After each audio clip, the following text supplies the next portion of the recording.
আজি মই তোমালোকক কি শিকাম যে ধাতু আৰু অধাতুৰ আয়নীয় যৌগবোৰৰ ধৰ্ম। ঠিক আছে, আয়নীয় যৌগবোৰৰ ধৰ্ম ইয়াত মই লিখি দিছো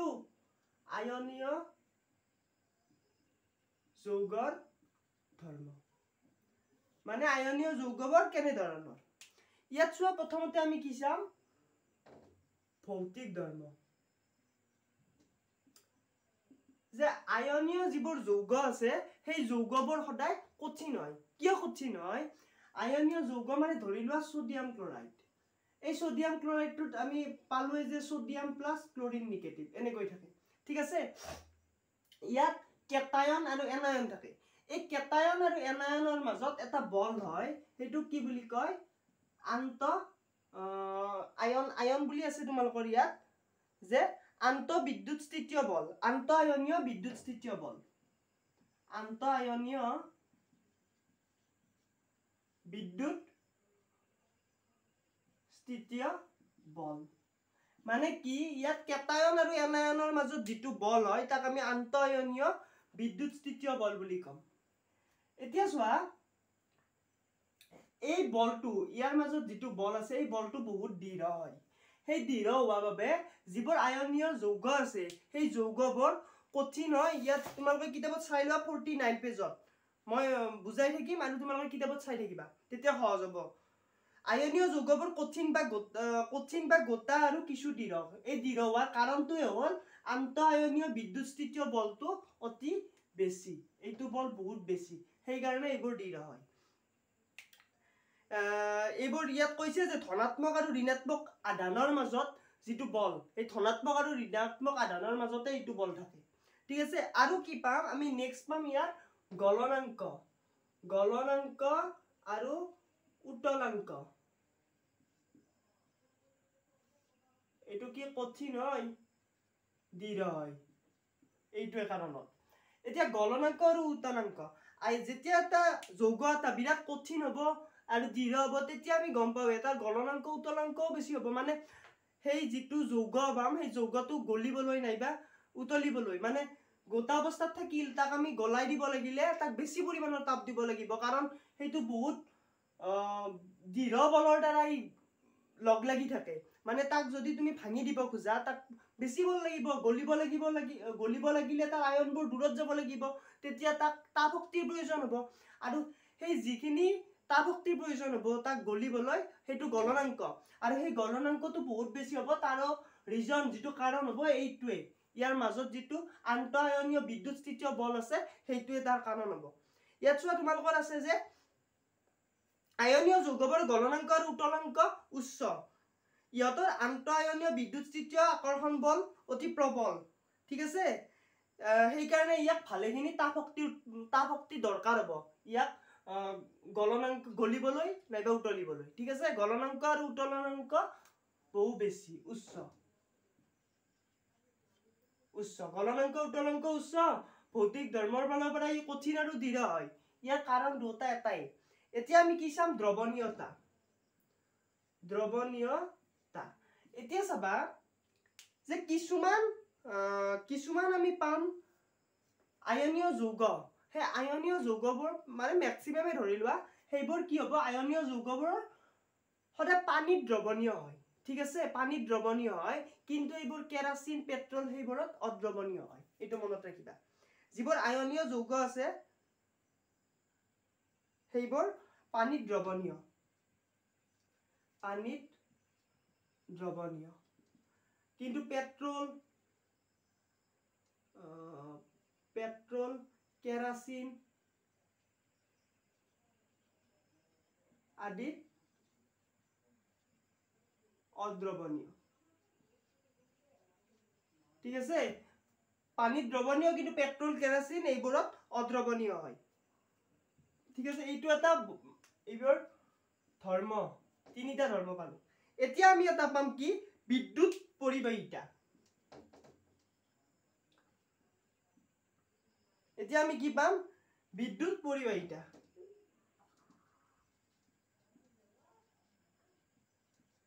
এইটো চাম। ঠিক আছে, এইটো চাম। এতিয়া চোৱা তোমালোকে এই তিনিটা লিখি লৈছা,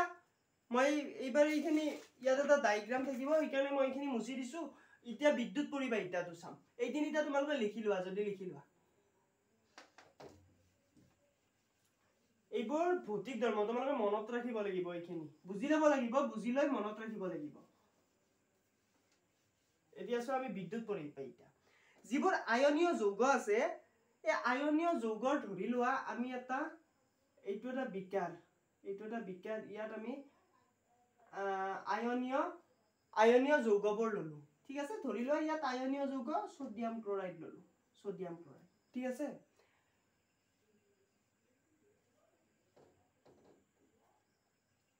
ইয়াত আমি দুটাল কি ললো গ্ৰাফাইডৰ পাত ললো এইটো গ্ৰাফাইডৰ পাত ইয়াত ডায়াগ্ৰামটো তোমালোকৰ কিতাপত আছে চাই লবা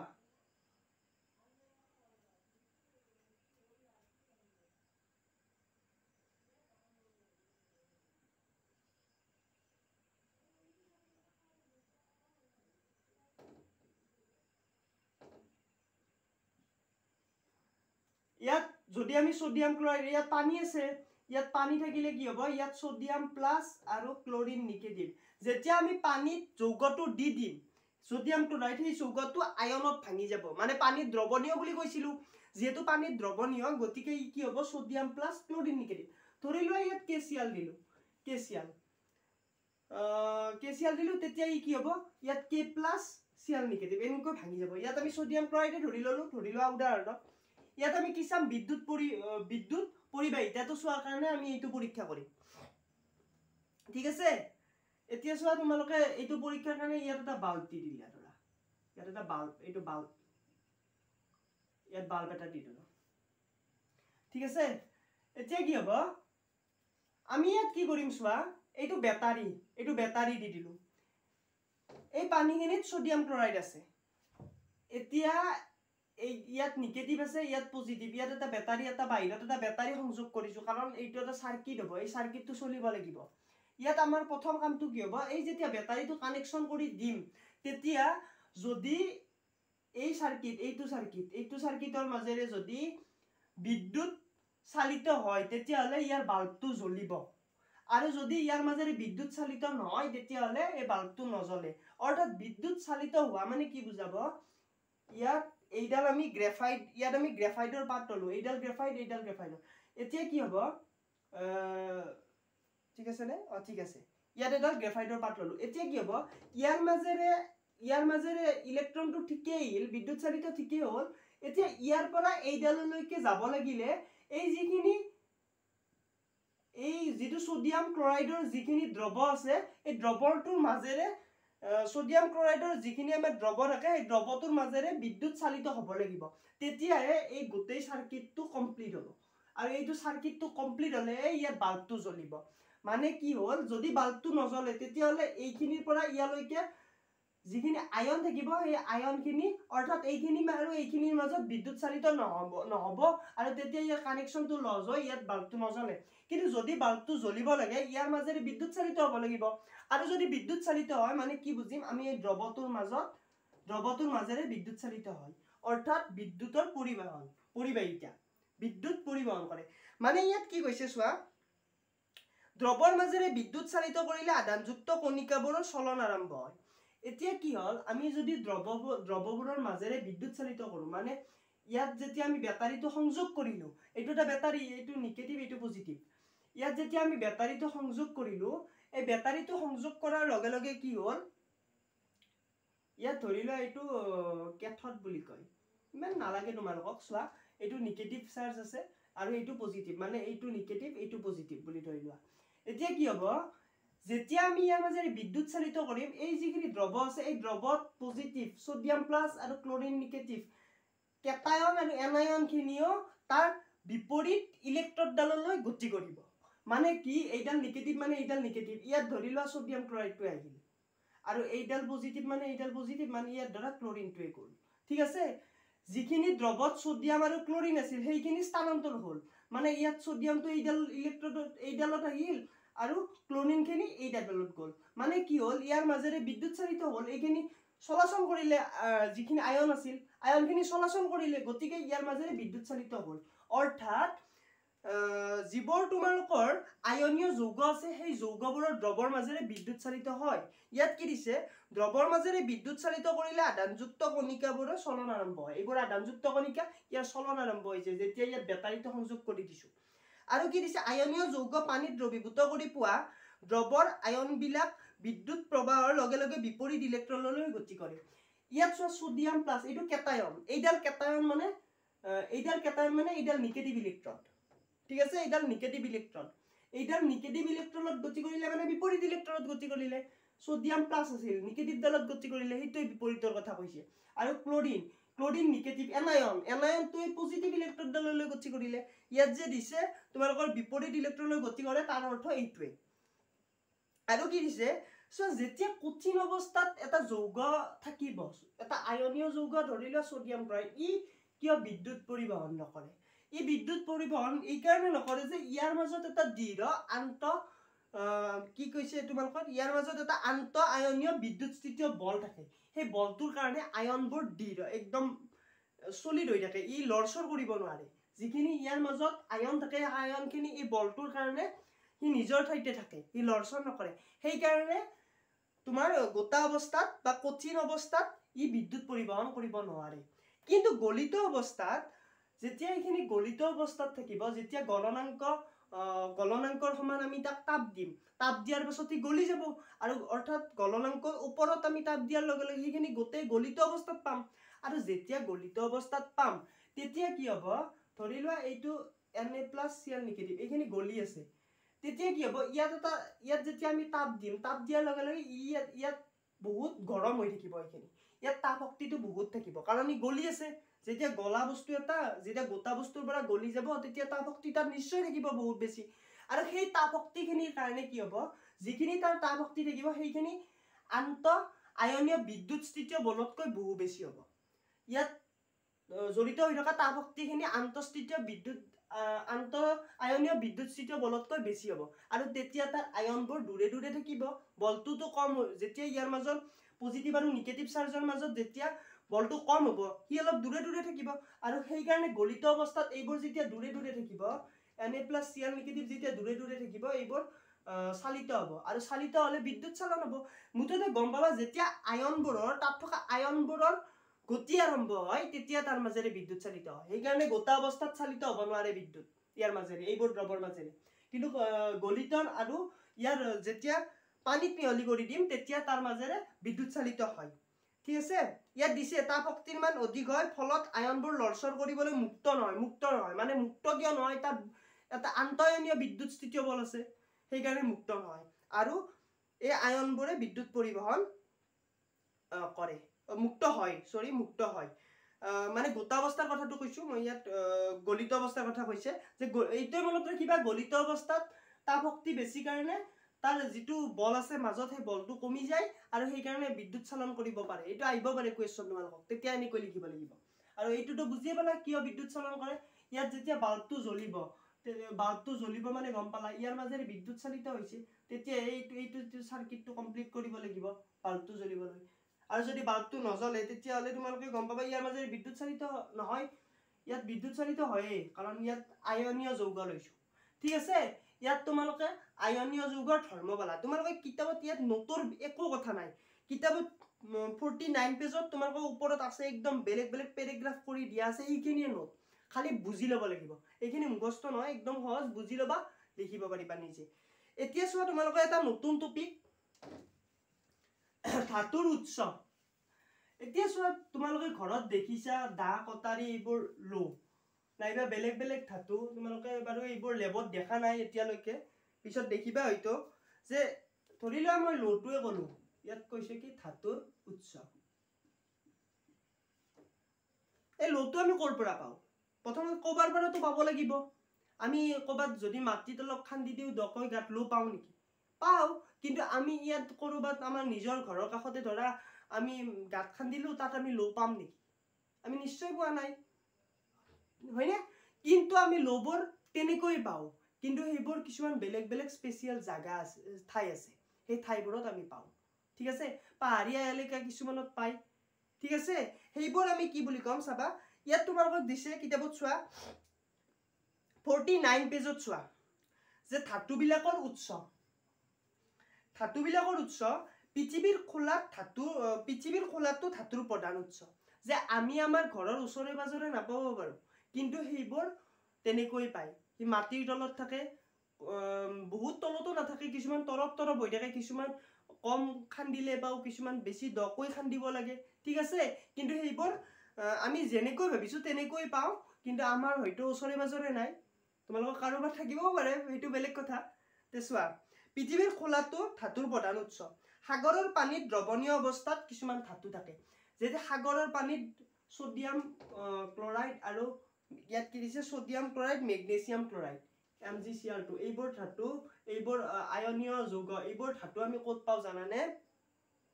এইবোৰ আমি সাগৰৰ পানীত পাও ঠিক আছে সাগৰৰ পানীত পাও এতিয়া চোৱা তোমালোকে দুটা শব্দ শুনিবা শুনিছাই আগতে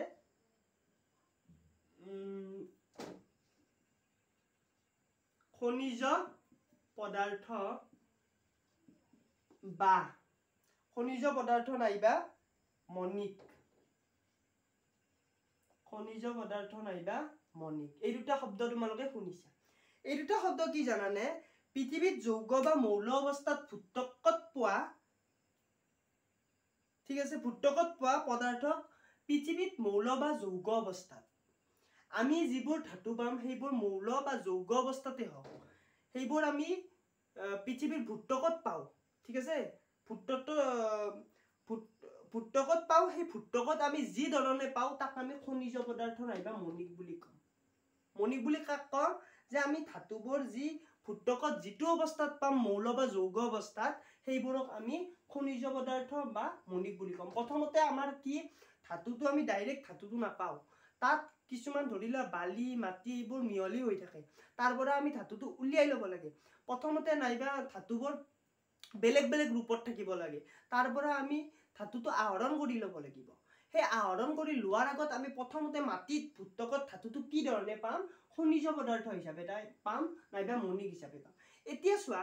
যেতিয়া আমি ধাতু এটা আহৰণ কৰিম সেই আহৰণ কৰাতে ধাতুটো ধৰি লোৱা মই এটা উদাহৰণ দিছো এটা 100 গ্ৰাম খনিজ পদাৰ্থ আছে সেই খনিজ পদাৰ্থৰ পৰা আমি যেতিয়া ধাতুটো আহৰণ কৰিম তাত ধৰি লোৱা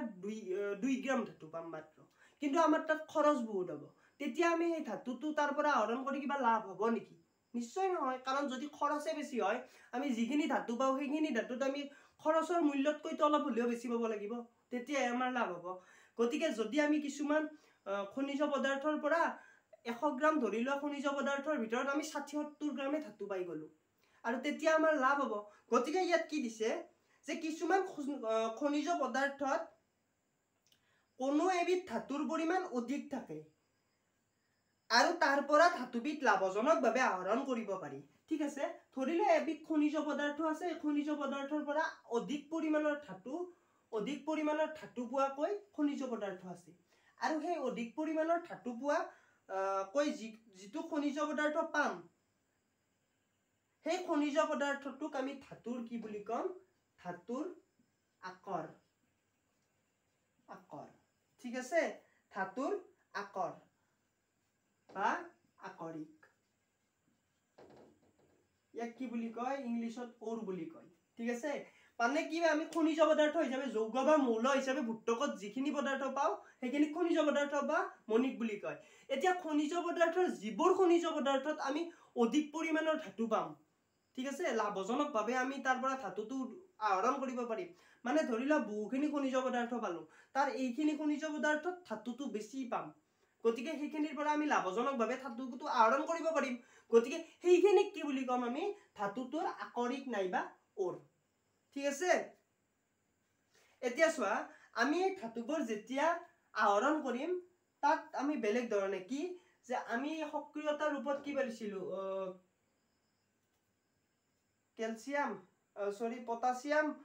পটাছিয়াম সোডিয়াম ক্যালসিয়াম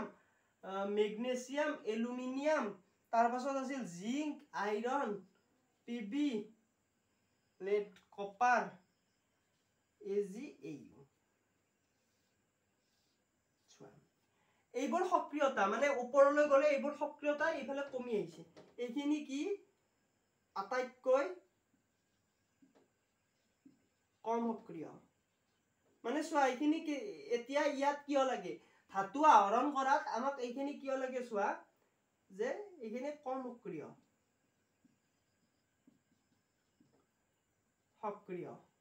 এইখিনি বহুত সক্ৰিয় ঠিক আছে সক্ৰিয় এতিয়া চোৱা এইখিনি সক্ৰিয় বেছি এইখিনি কম সক্ৰিয় এইখিনি আটাইতকৈ কম সক্ৰিয় এতিয়া চোৱা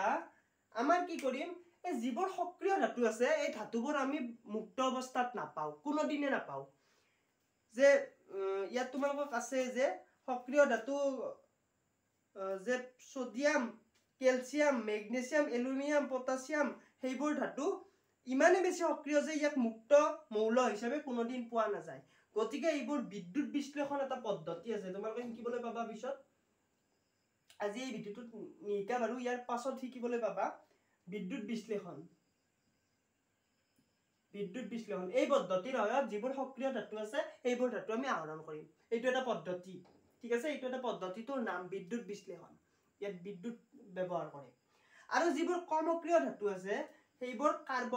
কাৰ্বন বিজাৰণ ঠিক আছে কাৰ্বন বিজাৰণ পদ্ধতি এইটো এটা পদ্ধতি কাৰ্বন বিজাৰণ পদ্ধতিৰ সহায়ত এইটো আমি আহৰণ কৰিম তাৰ পৰা ধাতুটো আমি আহৰণ কৰিম কাৰ্বন বিজাৰণ আৰু যিবোৰ আটাইতকৈ কম সক্ৰিয় আছে সেইবোৰটো মুক্ত অৱস্থাত আমি পাওঁৱে নিশ্চয় ঠিক আছে সেইবোৰ আমি মুক্ত অৱস্থাত পাওঁ ইয়াত আমি কি লিখিম মুক্ত মৌল হিচাপে পাওঁ ইয়াত মুক্ত মৌল হিচাপে পাওঁ মানে এইটো মনত ৰাখিবা যিবোৰ আটাইতকৈ সক্ৰিয় ধাতু সেইবোৰত আমি বিদ্যুৎ বিশ্লেষণ ব্যৱহাৰ কৰো যিবোৰ কম সক্ৰিয় ধাতু সেইখিনি কাৰ্বন বিজাৰণ আৰু যিবোৰ আটাইতকৈ কম সক্ৰিয় সেইখিনি আমি মুক্ত হিচাপে পাওঁ কিন্তু এইখিনি কোনোদিন মুক্ত হিচাপে নাপাওঁ আৰু যিবোৰ কম সক্ৰিয় জিংক আইৰন পিবি এইবোৰ বেছিভাগে মৌল হিচাপতে যৌগ হিচাপতে থাকে এইবোৰো মুক্ত হিচাপে নাপাওঁ কিন্তু এইবোৰো সেইকাৰণে আমি কাৰ্বন বিজাৰণ ব্যৱহাৰ কৰিব লাগে এতিয়া যেতিয়া ই যৌগ হিচাপে থাকে এইবোৰ ধাতুবোৰে কি হৈ থাকে জানানে অক্সাইড ৰূপত থাকে এই ধাতুবোৰ অক্সাইড ৰূপত থাকে কিয় অক্সাইড ৰূপত থাকে যে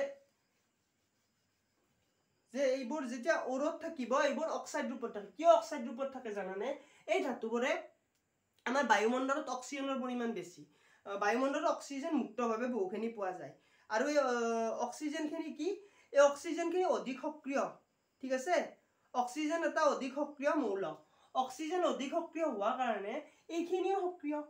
ঠিক আছে এই ধাতুখিনিও সক্ৰিয় গতিকে ই অক্সিজেনৰ লগত লগ লাগি অক্সাইড ৰূপত থাকে ঠিক আছে যিখিনি এইখিনি সক্ৰিয় হোৱাৰ কাৰণে এই যৌগ ৰূপত থাকিল কাৰণ ই কাৰোবাৰ লগত বিক্ৰিয়া কৰাৰ প্ৰৱণতাটো বেছি গতিকে অক্সিজেনো এইফালে বেছি সক্ৰিয় গতিকে ই অক্সাইড ৰূপত আমাৰ বায়ুমণ্ডলত পোৱা যায় ঠিক আছে মজলীয়া যিবোৰ সক্ৰিয় এইবোৰ মজলীয়া সক্ৰিয়বোৰ কাৰ্বন বিজাৰণ অধিক সক্ৰিয়বোৰ বিদ্যুৎ বিশ্লেষণ আৰু আটাইতকৈ কম সক্ৰিয়বোৰ আমি মুক্ত হিচাপে আমাৰ পৰিৱেশত পাওঁ ঠিক আছে ইয়াৰ নেক্সট ভিডিঅ'ত তোমালোকে কি পাবা জানানে এইবোৰ প্ৰথমতে আমিতো আকৰ হিচাপে পালো আকৰ কি গম পালাই খনিজ পদাৰ্থৰ যিবোৰ অধিক পৰিমাণে ধাতু পোৱাৰ আকাংক্ষা বেছি তাক লাভজনক হিচাপে আমি তাৰ পৰা ধাতুটো আহৰণ কৰিব পাৰো খনিজ পদাৰ্থৰ যিবোৰৰ পৰা সেইবোৰক আমি ধাতুটোৰ আকৰ বা আকৰিক বুলি কওঁ সেই আকৰৰ পৰা আমি কেনেকৈ বিশুদ্ধ ধাতু এটা পাম সেইটো আমি ইয়াৰ নেক্সট ভিডিঅ'ত ডিসকাস কৰিম আজি তোমালোকক ধাতুৰ উৎসৰ প্ৰথম এইখিনি কথা জানি লোৱা খনিজ পদাৰ্থ বা মণিক ইয়াৰে এটা কি পালো এইবোৰৰ পৰা আমি কি পালো আকৰ ঠিক আছে আকৰ নাইবা আকৰিক পালো যিবোৰত ইয়াৰ পৰিমাণটো বেছি থাকে ঠিক আছে এইখিনি বস্তু মনত ৰাখিবা ওৰ বুলি কয় এতিয়া ইয়াৰ পৰা আমি বিশুদ্ধ ধাতুটো পাম আৰু এইখিনিতো গম পালাই আমি সক্ৰিয়ৰ কাৰণে এইটো পদ্ধতি কম সক্ৰিয়ৰ কাৰণে এইটো আটাইতকৈ কম সক্ৰিয়বোৰ মুক্ত হিচাপে থাকে আৰু এই বেছিবোৰ এই যিবোৰ যৌগ হিচাপে থাকিব বায়ুমণ্ডলত নাইবা আমাৰ পৰিৱেশত সেইবোৰো বেছিভাগি অক্সাইড ৰূপত থাকে এই সক্ৰিয় ধাতুবোৰে অক্সাইড ৰূপত থাকে কাৰণ অক্সিজেনো এটা সক্ৰিয় আৰু এই সক্ৰিয় লগ লাগি ই তেনেকৈ যৌগটো গঠন কৰে ইয়াৰ নেক্সট ভিডিঅ'ত আমি কেনেকৈ বিশুদ্ধ ধাতু আকৰৰ পৰা আহৰণ কৰিব পাৰো সেইটো শিকিম ধন্যবাদ